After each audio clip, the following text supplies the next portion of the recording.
Bismillahirrahmanirrahim. Assalamualaikum warahmatullahi wabarakatuh. Waalaikumsalam warahmatullahi Pertama-tama, mari kita panjatkan puji syukur kehadirat Allah Subhanahu wa Ta'ala atas segala rahmat dan karunia-Nya. Kita masih bisa merasakan kesehatan agar bisa melakukan aktivitas pada siang hari ini. Shalawat serta salam semoga senantiasa tercurah limpahkan kepada junjungan besar kita, yakni Habibana wa Nabiyana wa Maulana Muhammadin SAW. Langsung saja di sini kami dari mahasiswa Unsika akan melaksanakan PKM atau pengabdian kepada masyarakat dengan menjelaskan materi mengenai hadis riwayat Al-Bukhari tentang adalah rahmat orang mukmin. Alhamdulillah teman-teman sekalian sudah kumpul dan insya Allah siap melaksanakan program ini. Kita mulai kegiatan ini dengan mengucapkan basmalah bersama-sama. Bismillahirrahmanirrahim. Izin memperkenalkan diri. Saya Hana Nafiani Agusini sebagai moderator dan pemateri. Ada Paudia Salsabila sebagai pemateri. Ada Elsa Nurfadia sebagai pemateri. Selanjutnya ada Fahira Mutia Kirana sebagai pemateri. Ada Dia Kamalia sebagai pemateri dan ada Indah Suci Mulyati sebagai pemateri. Langsung saja dalam materi pertama akan dijelaskan oleh Dia Kamalia, kepadanya dipersilakan. Baik, terima kasih moderator. Assalamualaikum warahmatullahi wabarakatuh. Di sini saya akan membacakan mengenai teks hadis dan juga terjemahnya. Bismillahirrahmanirrahim. Hadatsana Ishaq akhbarana Hambanu, hadatsana Dawud bin Abil Furat, hadatsana Abdullah bin Buraidah an Yahya bin Ya'mar an Aisyah zawji Nabi sallallahu alaihi wasallam annaha akhbarathu annaha sa'alat Rasulullah sallallahu alaihi wasallam anit ta'uni fa akhbaraha Nabi sallallahu alaihi wasallam annahu kana adzabai yab'atsullahu ala may yasha faja'alahu rahmatan lil mu'minin falaisa min abdi yaqa'u ta'una fayam usufi baladihi sabiran ya'lamu annahu la yusibahu illa ma kataballah illa kana lahu mislu ajri syahid. Yang artinya selanjutnya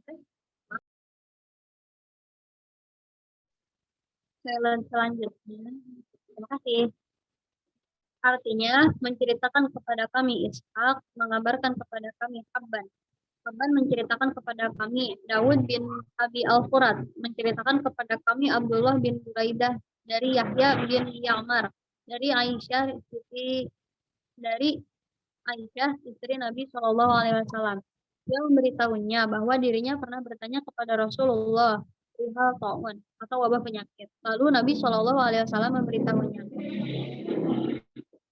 dahulu taun adalah siksa yang dikirimkan Allah kepada siapa saja yang dikehendakinya. Lalu Allah menjadikannya rahmat bagi orang-orang mukmin. Tiada seorang hamba yang tertimpa taun, kemudian menahan diri di negerinya dan bersabar seraya menyadari bahwa taun tidak akan menganiayanya kecuali apa yang telah Allah tetapkan bagi dirinya, melainkan baginya pahala seperti pahala orang yang mati di kaki. Hadis riwayat Al-Bukhari nomor hadis 5730. Cukup sekian dari saya. Saya kembalikan kepada moderator. Terima kasih. Terima kasih kepada saudari Dia atas materi yang telah dijelaskan. Dan materi selanjutnya tentang syarah hadis akan dijelaskan oleh Elsa. Kepadanya dipersilahkan. Baik, terima kasih kepada moderator. Mungkin saya akan membahas syarah hadis. Istilah ta'un berasal dari wajan fa'ul yang berakar dari kata tan yang memiliki arti penusukan, penikaman, pencemaran, dan pencemaran nama baik. Lalu kata ini menyimpang dari arti asalnya dan digunakan sebagai istilah bagi wabah mematikan.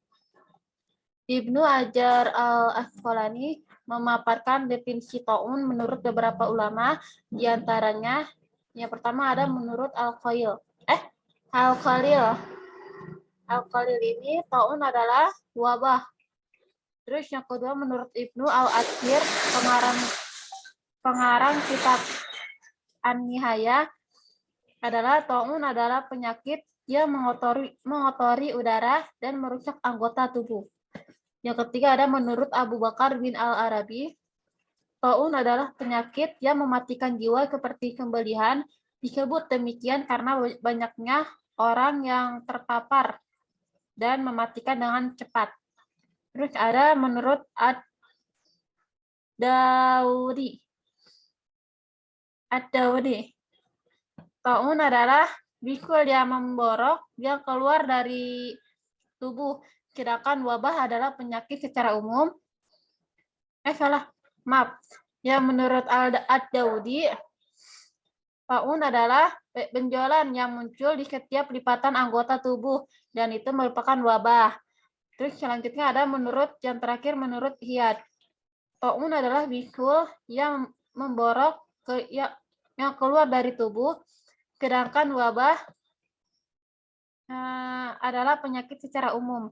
Wabah disebut taun karena keduanya memiliki kesamaan, yaitu mematikan. Setiap taun adalah wabah dan tidak setiap wabah adalah taun. Dari beragamnya taun dari para pakar di atas, Ibnu Hajar Asqalani menyimpulkan hakikat taun adalah benjolan yang muncul akibat letupan darah ke organ tubuh hingga naik. Penyakit-penyakit lain yang muncul akibat rusaknya udara juga disebut taun sebagai bentuk majaz atau metafora karena terdapat persamaan, yaitu banyaknya korban jiwa yang ditimbulkan keduanya. Sekian, terima kasih. Saya kembalikan kepada moderator.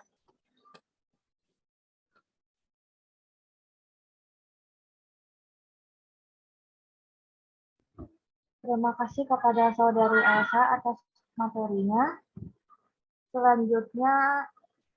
Materi selanjutnya akan dijelaskan oleh Fauzia Salsabila. Kepadanya dipersilahkan.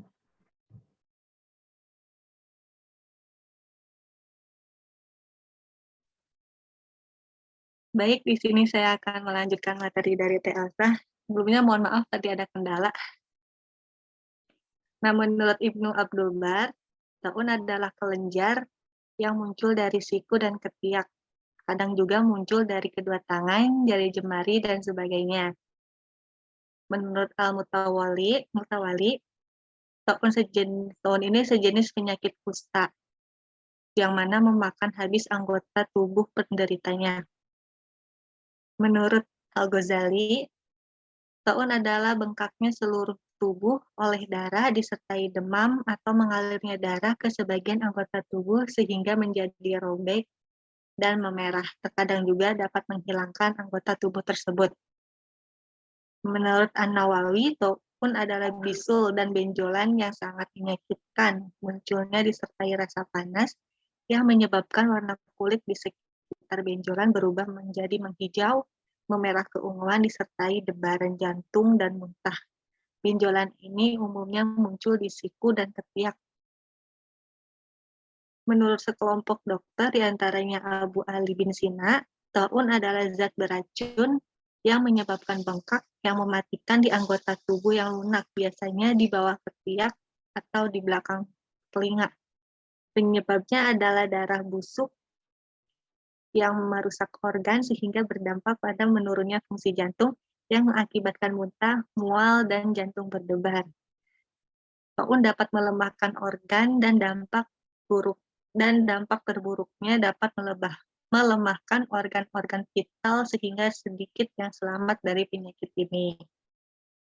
Mungkin itu saja yang bisa saya sampaikan. Kurang lebihnya mohon maaf, saya kembalikan pada moderator.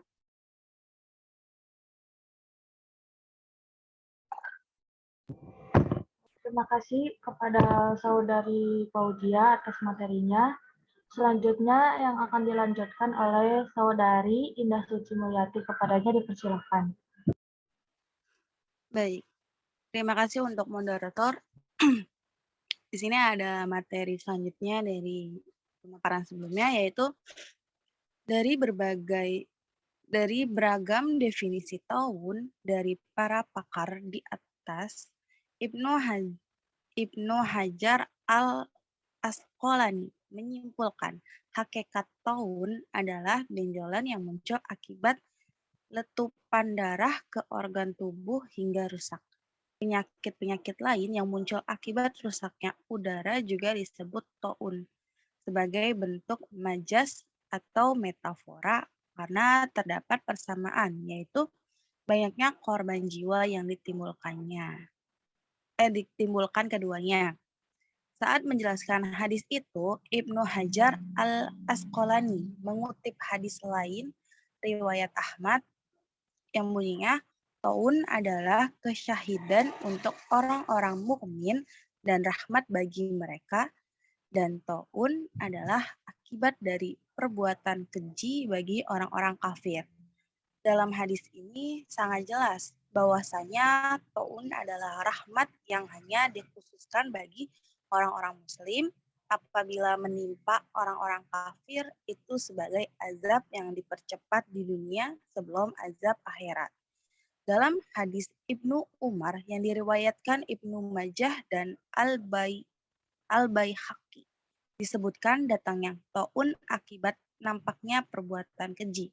Yang bunyinya, tidaklah perbuatan keji dilakukan suatu kaum hingga mereka melakukannya dengan terang-terangan, kecuali menyebarlah wabah taun dengan kesakitan bagi mereka yang tidak pernah dirasakan oleh umat-umat sebelumnya. Meskipun hadis ini dinilai doif, namun ada hadis lain yang menguatkannya, yaitu hadis dari Ibnu Abbas dalam kitab Al-Muwattaf yang bunyinya, tidaklah perbuatan zina marak terjadi pada suatu kaum kecuali banyaknya kematian yang akan menimpa mereka. Dan hadis riwayat Al-Hakim yang berbunyi, apabila perbuatan zina dan riba terang-terangan dilakukan di suatu wilayah, maka mereka telah menghalalkan azab Allah atas diri mereka sendiri. Baik, itu saja yang dapat saya sampaikan. Saya kembalikan lagi ke moderator. Terima kasih.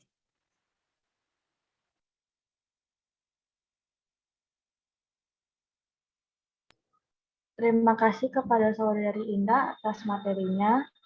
Materi selanjutnya tentang pahala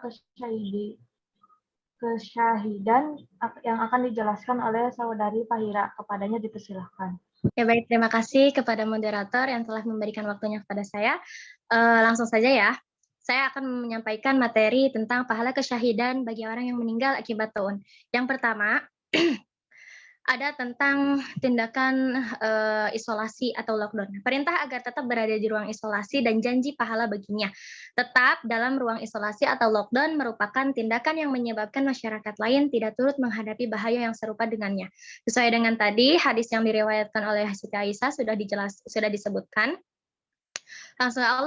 Langsung saja, Allah jadikan rahmat bagi orang mukmin. Oleh karena itu, tiada penyakit taun menular ke seorang hamba lalu dia memutuskan untuk tetap tinggal diam di negerinya atau mengisolasi diri dengan sabar.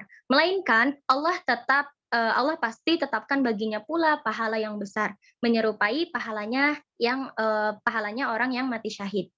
Kemudian yang kedua, orang mukmin yang terkena wabah menular dan meninggal karena wabah tersebut dijanjikan oleh Allah Subhanahu wa taala pahala akan mendapatkan pahala layaknya orang yang mati syahid.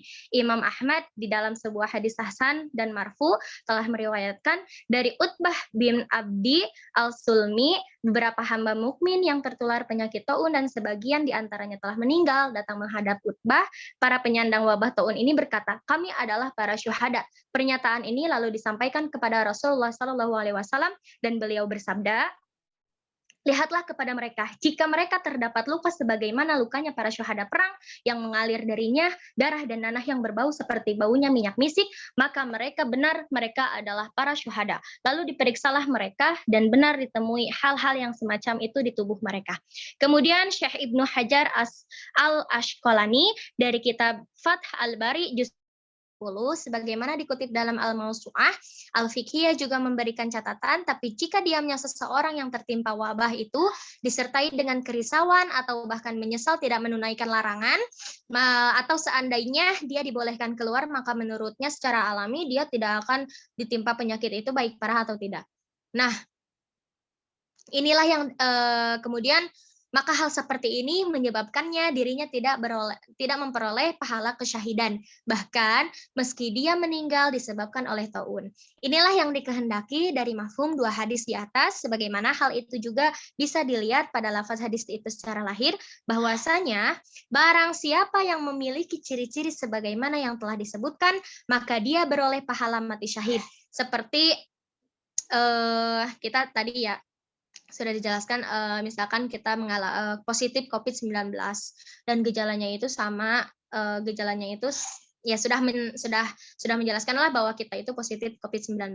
Nah, seandainya kematian itu tidak datang kepada kita atau bukan karena taun, karena kita mengalami wabah tersebut, maka pahalanya sama seperti pahala orang yang meninggal karena syahid. Kemudian menurut Imam Nawawi dalam kitabnya Syarah Sahih Muslim yang juga dikutip dalam Al-Mawsu'ah Al-Fiqhiyah menjelaskan wal muradu bi syahadatil mayyiti bitaun innahu yakunu lahu fil akhirati sawabus syahid wa amma fid dunya fayughassala wa yusalla alaih. Yang dimaksud dengan kesyahidan mayit korban taun ini adalah bahwasanya sesungguhnya syahidnya itu adalah syahid akhirat dari sisi pahala kesyahidannya, adapun dalam hukum dunia dia tetap perlu dimandikan dan disolati. Lantas apa yang menjadi ilat penyamaan penderita wabah penyakit menular ini dengan kesyahidan akhirat lainnya? Menurut Imam Al-Qadli Baydawi menyampaikan man mata bittaun au biwaja'il batni mulhaqun biman kutila fi sabilillahi limusyarakatihi iyyahu fi ba'di ma yanaluhu minal karamati bisababi maka badah la fi jumlatil ahkami wal fadail. Alasannya, orang yang meninggal karena wabah taun atau sakit perut dan disamakan status kesyahidannya dengan orang yang telah berperang di jalan Allah adalah disebabkan karena keserupaannya dalam sebagian yang ia derita. Di antaranya penghormatan sebab susah payahnya dan bukan secara keseluruhan dalam hukum dan keutamaan. Alhasil ada pahala dan keutamaan yang besar bagi penderita, khususnya bagi para muslim yang menjadi korban tertularnya wabah tersebut, sehingga pada puncaknya meski bisa menyebabkan kematian bagi dirinya. Dapat disimpulkan ya bahwa pahala kesyahidan ini bagi orang yang meninggal akibat taun diperoleh dengan beberapa syarat. Yang pertama, sabar. Apabila orang itu bersabar, artinya tidak cemas dan khawatir terhadap apa yang menimpanya, melainkan ia menyerahkan urusannya pada Allah Subhanahu wa taala serta merasa ridho atas apa yang telah Allah tetapkan. Kemudian berdiam diri di tempat terpaparnya wabah taun. Kemudian tidak keluar melarikan diri dari tempat itu. Tadi sudah dijelaskan bahwa orang yang berdiam diri atau melakukan lockdown, mengisolasi diri sendiri, maka dia mendapatkan pahala serupa dengan pahala orang yang meninggal karena syahid. Kemudian yang ketiga, menyadari bahwa taun tidak akan menimpanya kecuali telah digariskan Allah untuknya.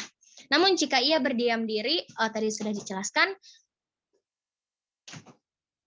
mungkin cukup sekian dari saya. Mohon maaf bila ada kesalahan. Wallahul muwaffiq ila aqwamit thoriq. Wassalamualaikum warahmatullahi wabarakatuh. Saya kembalikan kepada moderator. Terima kasih kepada saudari Faira atas materinya. Dan materi yang terakhir ada tentang penjelasan yang dipetik dari hadis yang akan dijelaskan oleh saya sendiri. Materi yang dipetik dari hadis ini terbagi kepada 3 poin. Yang pertama, dari pengertian taun ini yang diutarakan oleh para akar dapat diambil kesimpulan bahwasannya taun adalah jenis penyakit khusus dengan gejala tertentu. Jadi setiap wabah menular belum tentu taun, kecuali sebagai analogi atau kiasan. Yang kedua, Allah menurunkan wabah sebagai bentuk azab bagi umat-umat terdahulu sebagai Bani Israel. Adapun wabah yang menimpa orang-orang mukmin dari umat Nabi Muhammad SAW adalah rahmat dan pahala kesyahidan dari Allah. Rahmat karena sakitnya menjadi penghapus dosa-dosanya dan pahala kesyahidan didapat bagi ia yang sabar. Mengisolasi diri dan meyakini apa yang menimpanya adalah takdir dari Allah yang telah ditetapkan untuknya. Terus yang terakhir ada perbuatan zalim yang dilakukan manusia adalah salah satu dari sebab terjadinya bencana di muka bumi ini. Dapat diambil sebagai contoh penyerangan tentara Mongol ke Baghdad pada tahun 1258 Masehi yang memakan banyak korban jiwa menyebabkan terjadinya wabah ganas yang menyebar ke Syam. Begitu pula perbuatan keji seperti zina yang dilakukan secara terang-terangan dan menjadi sebab timbulnya wabah dan bencana di muka bumi ini. Sekian dari materi saya dan sekian dari kelompok kami atas materi dan penjelasannya di setiap masing-masing. Kami membuka sesi tanya jawab untuk para audiens yang ingin bertanya dipersilahkan.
Tapi nggak apa-apa.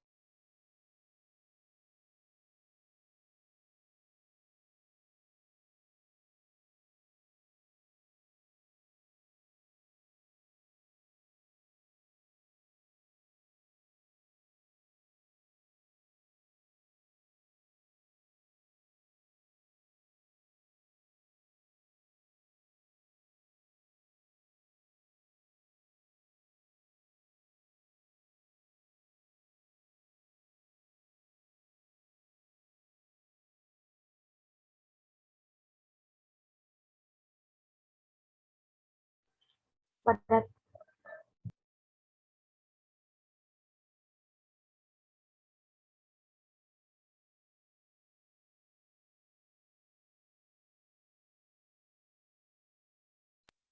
Ada yang bertanya nih dari Kak Nur Atikah. Assalamualaikum, saya izin bertanya. Menurut kalian, apakah ada hikmah di balik wabah virus corona yang sudah hampir 2 tahun ini? Terima kasih.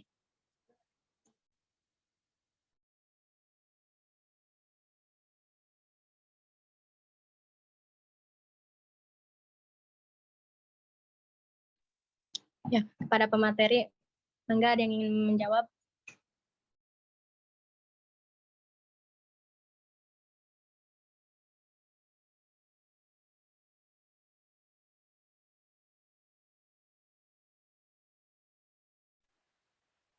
Bismillahirrahmanirrahim.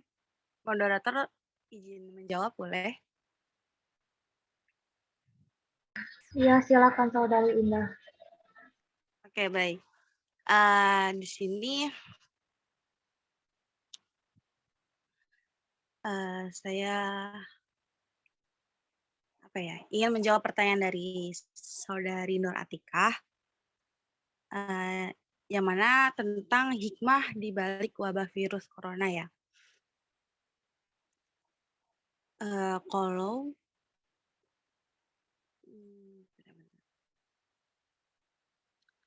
menurut ini dari yang saya temukan, menurut Kemenag, Kepala Kantor Kementerian Agama dari Kabupaten Muko Dr. Andes Haji Aja Malus MH mengatakan bahwa wabah virus corona yang menyerang belahan dunia ini termasuk di beberapa wilayah negara Indonesia itu dapat kita ambil hikmah dan pelajari sebagai umat beragama yang meyakini atas kehendak dan kebesaran Allah SWT. Yaitu sebagai umat beragama, virus corona ini merupakan bagian dari ciptaan Allah SWT yang mengandung hikmah dan pelajaran bagi kita untuk selaku hambanya. Di dalam Al-Quran, Allah menjelaskan bahwa tidaklah Allah menciptakan atau menjadikan sesuatu itu sia-sia, melainkan ada hikmahnya. Quran Surat Ali Imran ayat 191. Itu kata Ajam Malus. Oleh karenanya, dalam ajaran agama Islam, penyebaran virus corona dapat diambil pelajaran. Yang pertama, sebagai ujian keimanan bagi hamba-hambanya yang soleh, sebagai cara dan bentuk Allah untuk meningkatkan kualitas keimanan dan ketakwaan hambanya. Jika kita terima dan dihadapi dengan penuh keimanan, kesabaran, dan ikhtiar secara maksimal.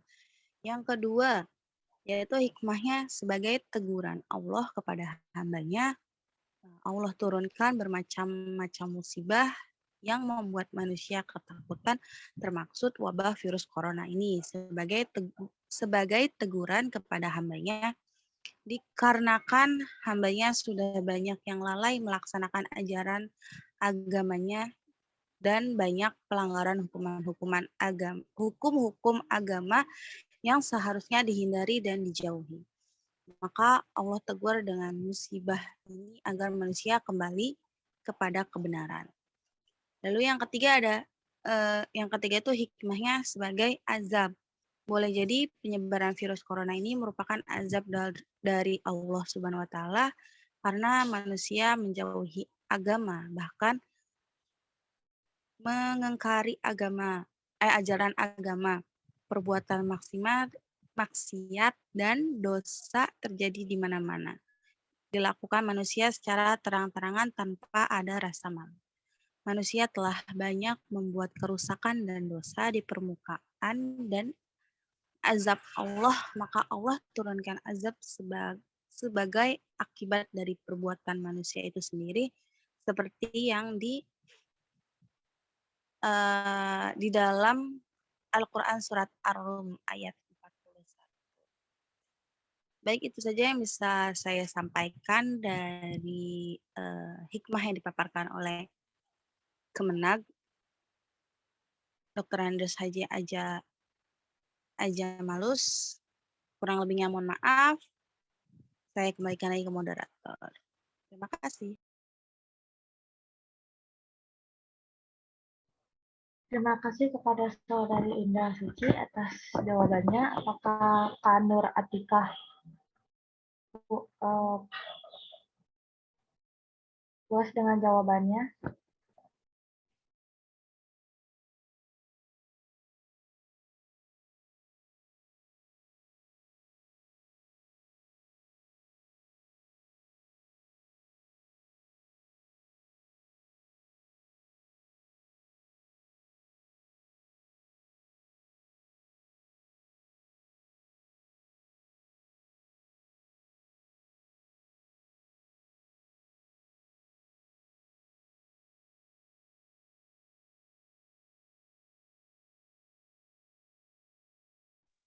Kepada para audiens, jika ada yang ingin bertanya lagi, silakan.